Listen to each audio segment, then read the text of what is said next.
Dino Scala, près de 70 victimes, de nouveaux aveux. Dino Scala, deuxième volet dans l'affaire. Après avoir avoué une quarantaine de viols et agressions sexuelles lors de son arrestation en février dernier, Dino Scala avoue 25 nouveaux faits fin juin. Mis à jour le 18 juillet 2018 à 14h45, la liste des victimes présumées s'allonge.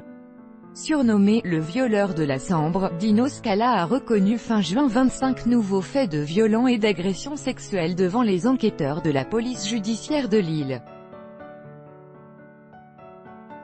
Depuis son arrestation en février dernier, la PJ travaille sur toutes les affaires non élucidées dans la région et a réentendu de nombreuses victimes.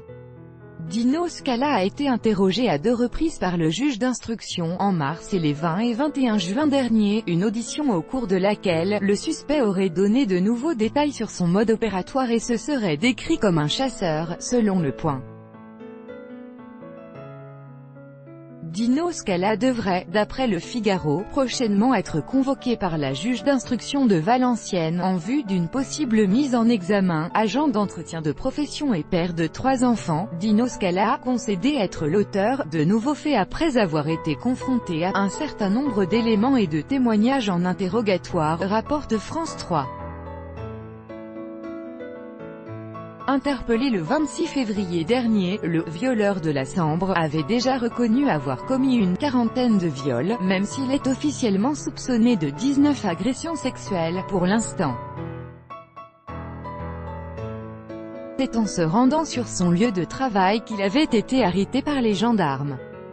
Dino Scala avait tout de suite coopéré, indiquant aux enquêteurs être à l'origine d'une quarantaine de faits de délinquance sexuelle, des pulsions impossibles à contrôler, avait-il dit, selon le procureur de la République de Valenciennes, Jean-Philippe Vicentini. Dino Scala surprenait ses victimes de dos, une corde à la main. Le 5 février dernier, un attentat à la pudeur sur une mineure de 16 ans avait été signalé dans ce secteur. L'agresseur avait pu être identifié grâce aux caméras de surveillance et la PJ de Lille avait ainsi pu remonter jusqu'à Dino Scala, dont le mode opératoire, bien spécifique, a été révélé. L'homme marié, qui serait coutumier du fait depuis la fin des années 1980, abordait toujours ses victimes de dos, souvent équipées d'une corde, le visage partiellement masqué et les mains gantées, le tout au petit matin.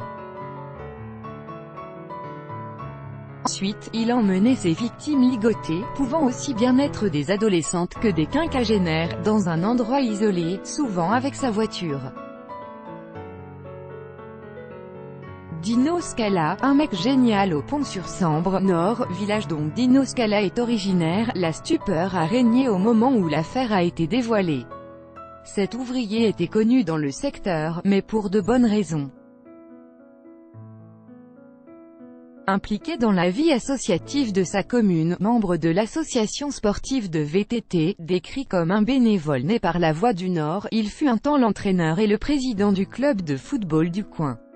On lui confiait nos gamins, c'était un mec génial, confiait un habitant au quotidien nordiste. Après avoir appris la nouvelle, j'en ai pas dormi de la nuit, témoignait de son côté le maire du Pont-sur-Sambre, décrivant quelqu'un de très courageux. France Info a rencontré une victime présumée de Dino Scala.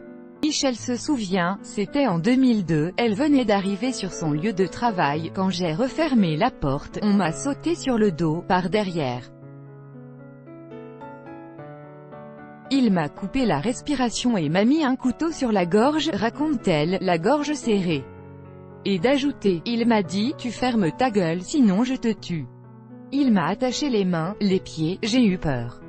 L'agresseur prendra finalement la fuite sans pouvoir commettre de sévices sexuels, une collègue de Michel étant arrivée à temps.